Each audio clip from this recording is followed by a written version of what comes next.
Wondering how your mindset affects your life? How to bring more energy into your business and life? Millions of people around the world ask these same questions daily.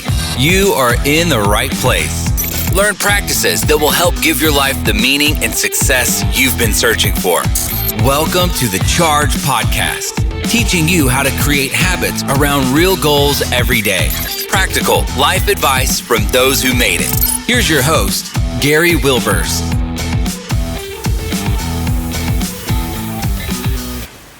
Welcome, Chargers. We're glad to have you again for another great podcast.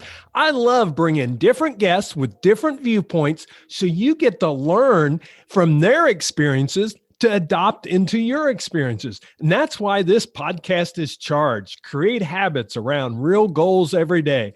I am excited today to share with you Dr. Ruth Mary Allan. She was born and lives in the UK and has been involved in helping people achieve what they never thought was possible for over 25 years. In 2007, she was recognized by the UK government as a role model for women in science and technology in her work in Terahertz imaging. In 2016, Ruth hit rock bottom in the corporate world when she was put on an unexpected performance review shortly after a miscarriage and told she had no emotional intelligence. This turned out to be the best thing that happened to her at that time. She went on a transformational coaching journey, left a toxic workplace, lost 27 pounds in weight, and rediscovered her best self. In April 2018, she realized her dream of ski touring across the French Alps. Now, I'm definitely jealous of that one. That sounds like fun. With her husband, and 8 months later, their beautiful daughter, Lilly, was born.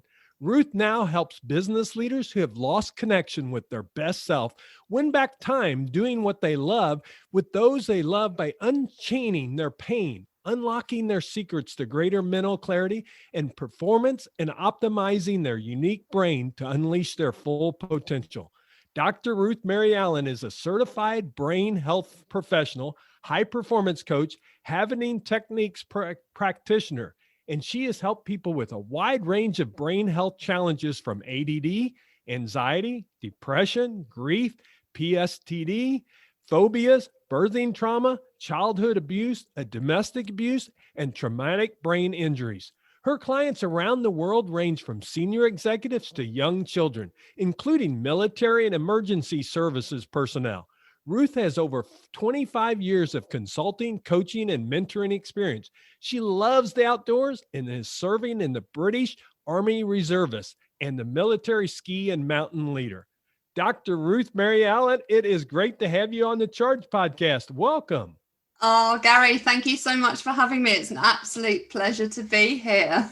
There's so many ways we can go with that bio that leads you in, because I'm excited about the skiing, of course, and hearing about that. But let's start out with really your story, because we all get to this point, and you kind of talk about it, you change in the corporate world. But really, what made you develop and decide to become that transformational coach, but also go back to the very beginning as you got into the corporate world? What was some of those triggers that really were life changers for you? So I have been running, so I did a PhD in medical imaging and spectroscopy, and it was specifically to really help people help discover new techniques to help people with cancer, because my dad's mum died of cancer. And one of the triggers for me to go into the corporate world is I'd kind of reached a level in consulting and contracting where I felt that I couldn't go any higher. So I thought, well, I'll go and join the corporate world as an employee and find out what it's all about, because I'd never really been an employee. And one of the drivers behind that was I wanted to transition back to the medical world. I was really interested in going back to my roots of medical imaging and spectroscopy. And I felt I'd diverged too far away from that as a program and project manager in the oil and gas industry. So that was my initial driver. But when I got into the corporate world, it was just not at all what I expected it to be. the corporate values that they publicized were not the values that they were practicing, that I saw them practicing in the corporate environment. It was incredibly demoralizing for me. I felt like I went back 10 years in terms of my personal development. The work that I was doing was much less than I was when I first became a project manager. And I put all of my energy into trying to get promoted so I could do more of what I was comfortable doing, and none of the energy into looking after myself.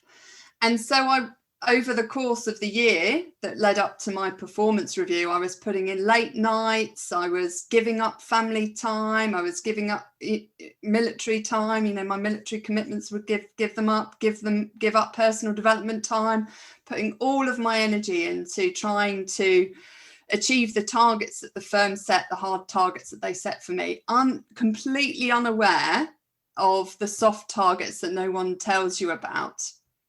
And so I thought I was on a great trajectory to being promoted to senior manager, and I couldn't have been further from the truth. And obviously through the course of that year, I didn't look after my health and well-being. I suffered a miscarriage, which was really traumatic for me, because one of the drivers behind joining the corporate world was also to have the stability, the financial stability to build a family. And then obviously very shortly after having the miscarriage, I was put on this unexpected performance review. And when they told me, written and verbally, that I had no emotional intelligence, I was just absolutely horrified. And I really hit rock bottom, and I just felt like an emotional failure as well as a biological failure. And I started having suicidal thoughts. And my mum's dad had committed suicide when she was very young. So I knew there was this risk in the family. I never wanted to be in this space. And I suddenly found myself there. And I'd seen people in the firm just dropping like flies from stress. And I just couldn't believe that I'd now succumbed to that situation. And so I thought, well, I need to get myself out of here. I didn't want to go down a therapy route. I wanted to move forward. I didn't want to spend all my time looking back. I wanted to spend my time looking forward. And so I asked the firm, can I get some coaching? And they said, no, sorry, you're not the right grade. So I thought, okay, I'll go do it myself. So obviously, having run my business, I had money in the bank. And all of the thoughts I had in the corporate world, which was to get personal development experience through the training programs, was already available to me at my fingertips. And I'd never really appreciated that I could have paid for it myself for all of this time to get myself to that next level. I didn't have to join the corporate world. So I went off and paid to receive coaching. And first of all, I started with an executive coach that focused on my business needs to get me out of this horrific performance review. And I realized that they were just focusing on my business aspect of my life, but everything else was crashing down around me.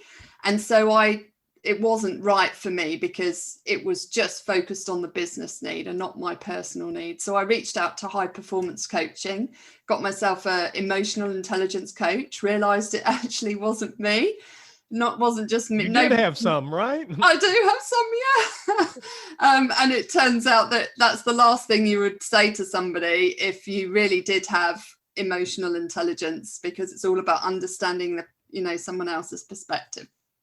So I went on this amazing transformational journey, found how amazing high performance coaching was. And as I went on that journey of transformation, I discovered, I started learning about brain health. And one of the PhDs I was interested in was learning about the brain, because I did some work as an undergraduate on the brain. And I thought, wow, this, the work being done by Dr. Daniel Amen, this really joins the dots between where I want to go and my background experience. And so, boom, it's like match made in heaven. The stars aligned.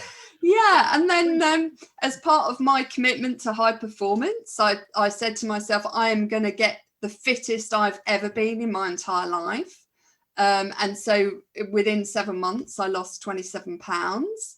And I continued to, focus on my fitness, started learning about brain health, found it hugely fascinating, and started optimizing my unique brain. And then obviously, within the space of 12 months, I was fit enough to go ski touring, and unbeknown to me, there was a little passenger on board. And 8 months later, our daughter Lily was born. So yeah, it was awesome. Amazing. And obviously at the time, when you're in this really dark place and you just think, why has somebody put me here? Now I'm super grateful for having been there and that journey made you stronger. Yes, it has. I've really been able to leverage it. And we talk about this from a brain health perspective. It's like post-traumatic growth is where you can take the trauma and turn it into something really positive to really excel yourself to the next level. And that's what I really did from a knowledge perspective, a health perspective, and obviously now serving my clients is really to help them get to that next level in life. Focusing, really dialing in on their brain health and looking at how we can unchain the pain of their past, which we do through combination of brain health and havening techniques. And then obviously tooling up with the skills that they get from high performance coaching and brain health, and then optimizing people's unique brain by really getting them to understand their brain. So yeah, it's been amazing. What a journey. I appreciate you sharing that, because it really sets people up to understand that we all go through journeys, because someone in the audience right now, someone that's listening to this, is having their own challenges and struggle. And I want to go back, because it was a dark time, but you made a very interesting comment when you said it, that you were in that dark time, is you decided to move forward instead of living in the past. And I think that's one of those critical moments, because we don't know who it is. And we've all had those. Some people still in their childhood, and they're adults now, still live in that past of something that's happened in their childhood.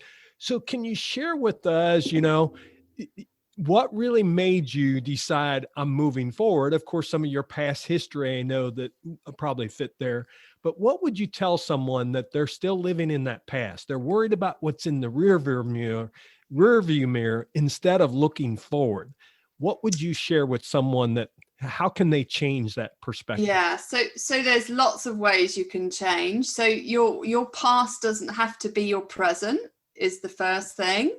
And you can unchain yourself from your past pain. Havening techniques is a fantastic way to do that. And an example, I personally experienced havening myself as a client.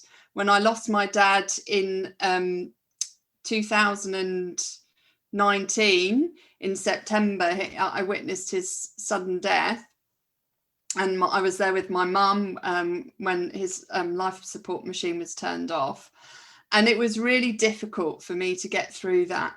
And obviously I was carrying that burden with me, that emotional burden from that experience. And it wasn't until I found havening that I was really able to let go, because we all carry some emotional charge with us from our past. Mm-hmm. And it's knowing how we can let go. And there's lots of techniques that you can use that, cognitive behavioral therapy is one. Sometimes that can make you worse because you're reliving the experience.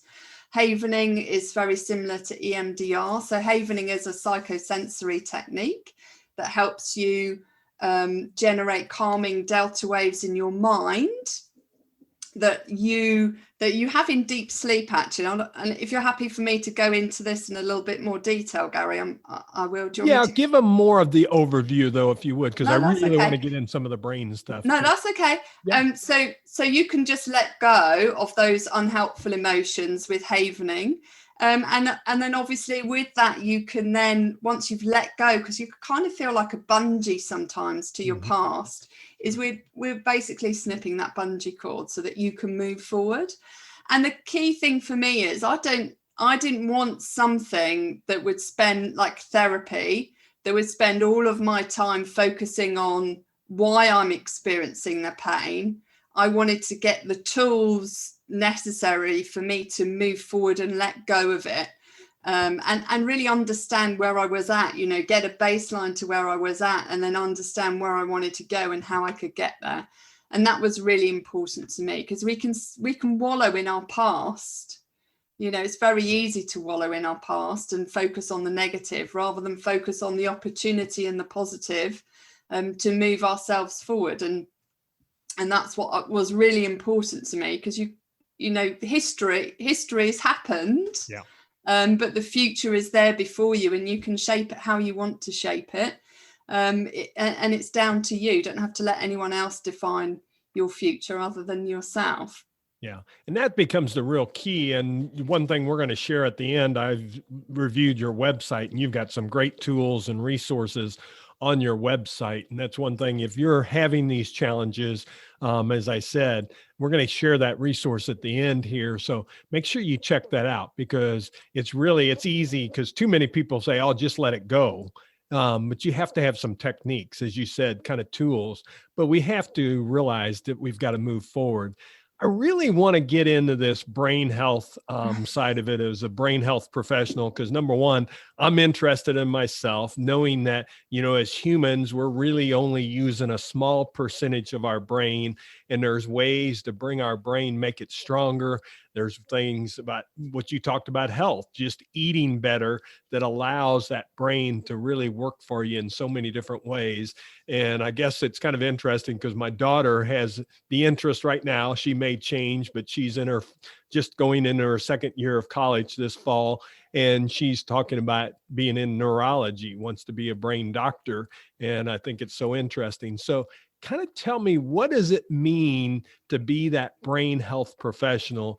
And what's a couple, I know there's tons of things, but what's one or two nuggets that you could share with the audience that could help them to really work to make their brain be more powerful than it is for them?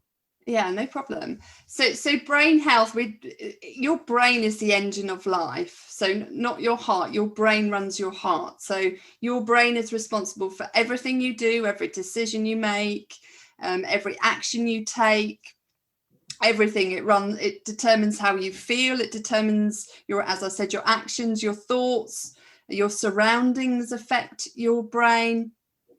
And your connections to the people around you affect how your brain develops, and your brain grows from the age of, obviously from 0, but it obviously develops in the womb, and then as you grow as a young adult, it doesn't stop developing until it doesn't actually stop developing at all, but physically growing and myelating until you're 25 as a female and 28 as a male. So it's really important over those early developmental years that we look after our brain.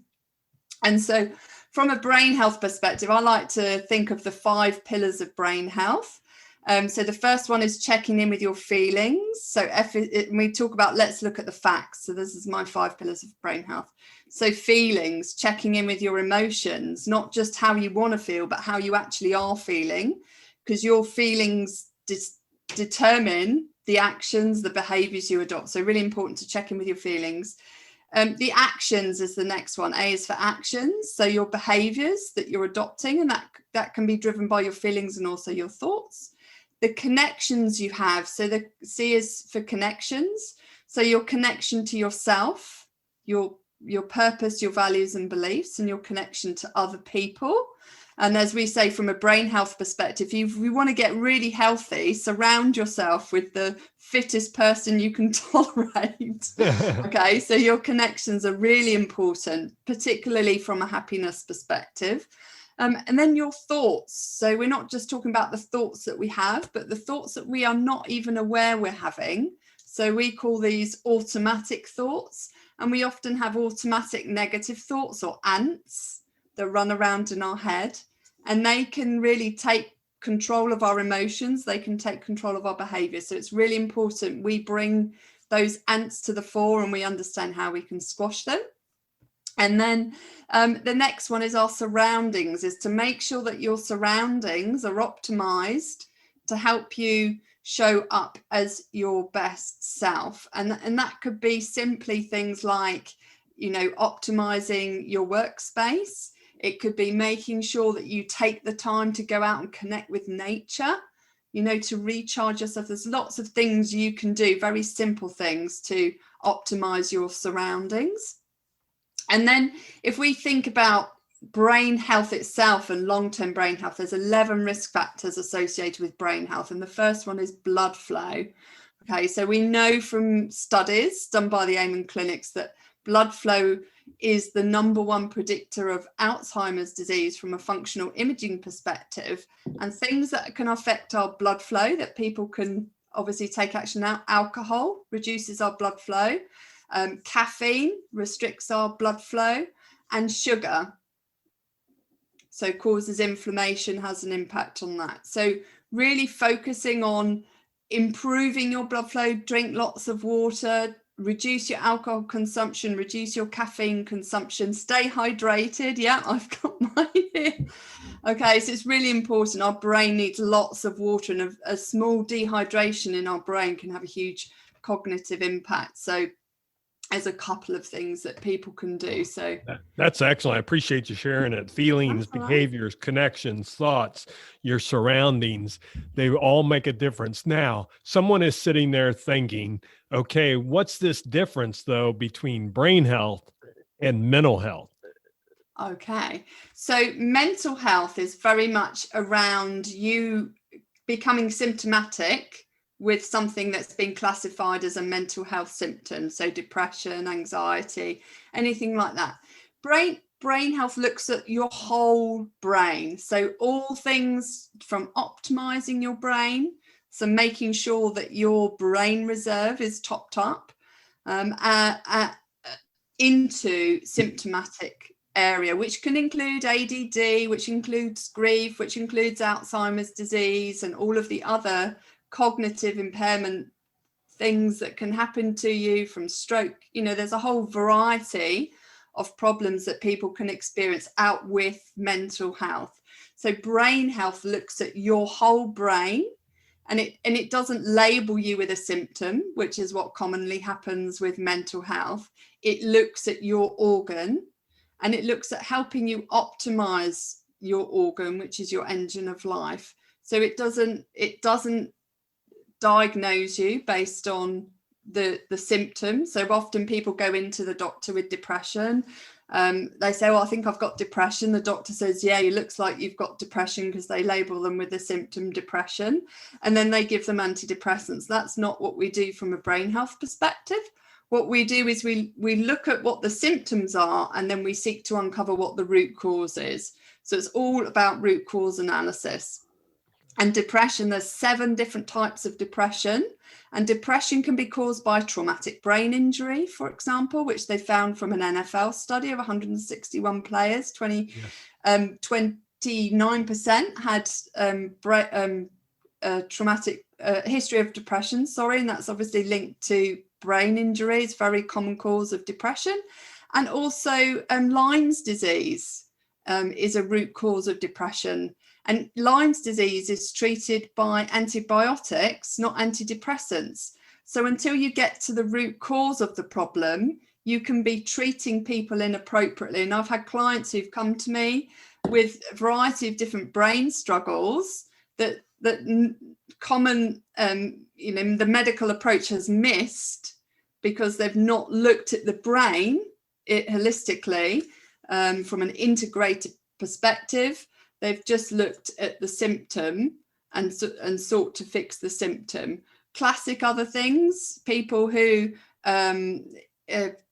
kids who have autism can do very well on a gluten-free and dairy-free diet, because that actually helps reduce the symptoms of autism, because it can be linked back to the dietary intake. So it's really important that brain health looks at everything. It looks at you from an integrated perspective, but focusing on the organ, which is your brain. Well, and the neat thing is what you talked about with the 5 pillars, we can really give ourselves that brain health by doing certain things. And really through your journey, you've kind of experienced all this, correct? And so it's not only you've studied and tried to learn more about it, you've really kind of adopted it. And that's one reason I feel we become experts, is because we're willing to go through those struggles ourselves to find those out. So I guess my question, because we're coming up on that time, it goes so quick, especially when we get a topic that I love. But before we go to the recharge round, I'd really like you to share what do you think your biggest aha moment was with regards to brain health for yourself? Because I think that will help others kind of take a look at it and see what would benefit them. Food feeds your brain. I had no idea, absolutely zero idea how important food was. When we didn't talk about military ski instructor, but we rarely talk about the importance of food and how vital it is. Food is medicine or it's poison for our brain. And I'm not allergic. I'm addicted to sugar, because we used to have sugary treats, and I expect a lot of people are addicted to sugar. Yes. But I really, open a packet of biscuits and I can't stop eating them. So it's really important you look at your food and understand what is that food serving you from a brain health perspective. That was my biggest aha. And I've massively shifted my diet as a consequence of that.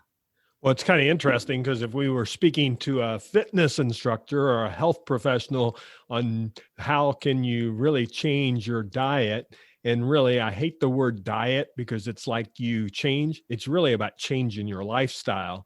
And one of the things they would tell you is food is fuel for your body. And realizing what you're putting in, so our inputs to get our output, now we can the brain adds to that of what we input.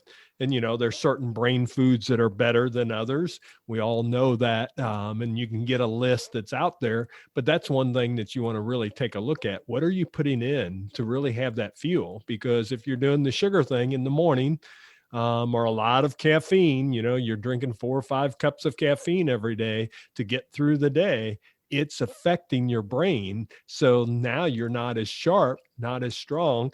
And I love your 5 pillars there, because really it's about a behavior, the actions. You just got to change that action. And it's easy for me to sit here and say, but it's about we're called Charge for a reason, creating habits around real goals every day. And that can be just that real goal that you have, that I'm going to limit my intake of caffeine, or I'm going to limit my intake of sugar. And that makes a big difference. So I really appreciate you sharing that, Dr. Ruth, because I think that's really helpful for people to understand. And one thing is, there's a ton of resources on her website. I've been there. I reviewed some of it. She's got some downloads that you can get. So would you please share how they can access that? And I think you also have something that if they would like a discovery session, they want to learn more about the Hevening technique, or we're both high performance coaches, or anything on the coaching side or the brain health, to be able to reach out to you. Go ahead and share that at this time. Sure. So if people want to find out more and visit any of the blogs I've got, then just go to ruthmaryallan.com, ruthmaryallan.com.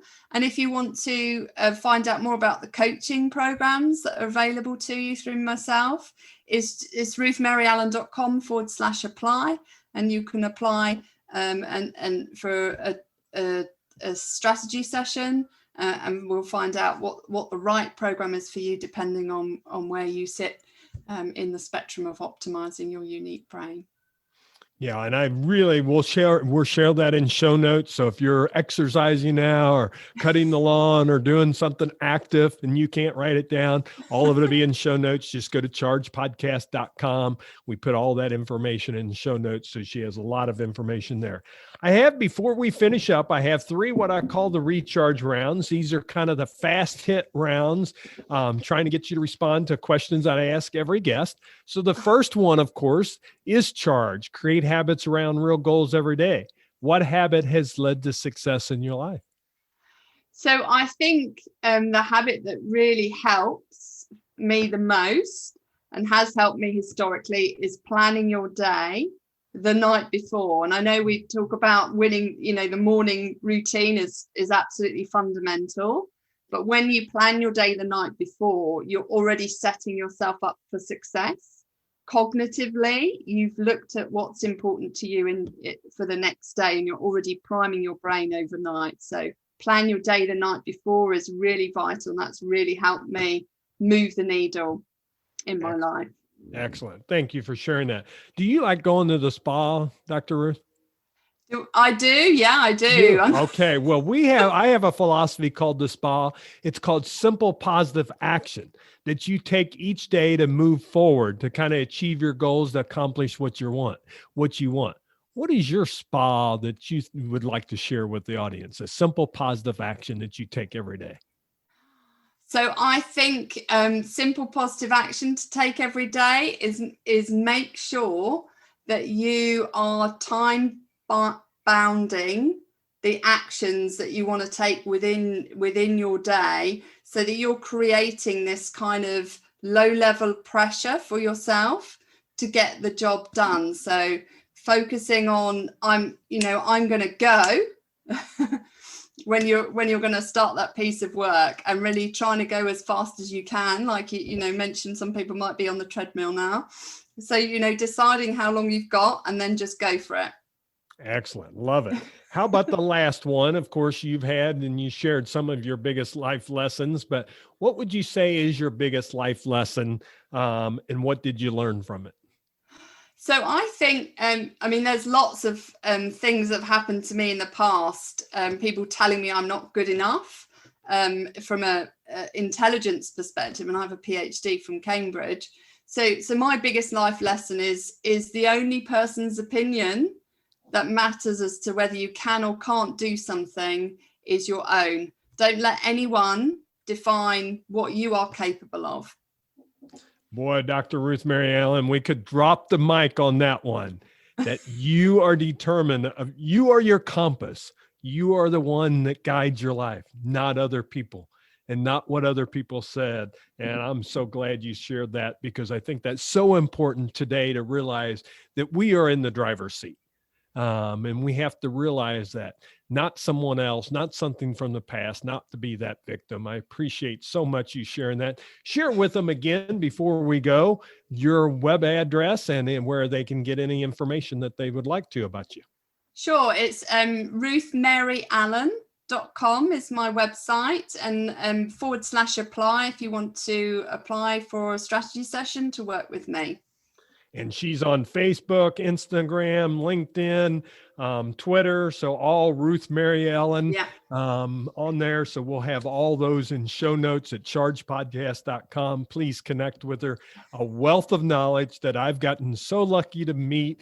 We were actually in a session getting recertified for our high performance coaching. And that's how we met, and shows you those connections, which was number 3, I think, on your 5 pillars of brain health.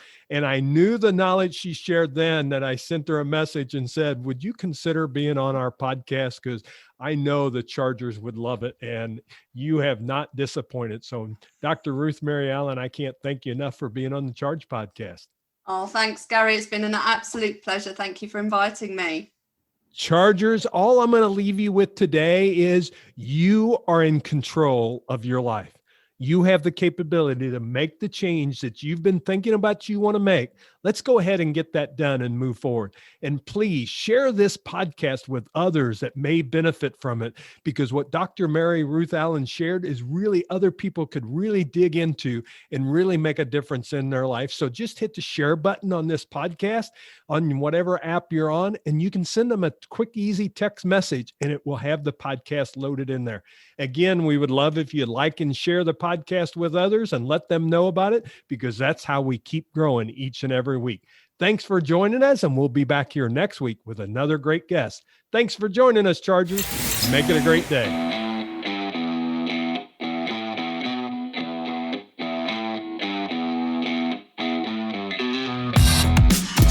This podcast is ended, but your life doesn't just stop. To continue your inspiring journey, head over to chargepodcast.com and access all the tools and resources mentioned on today's show. If you enjoyed this episode, consider sharing with somebody who may also benefit from the advice provided. That's chargepodcast.com. Until next time. Charge in business and life.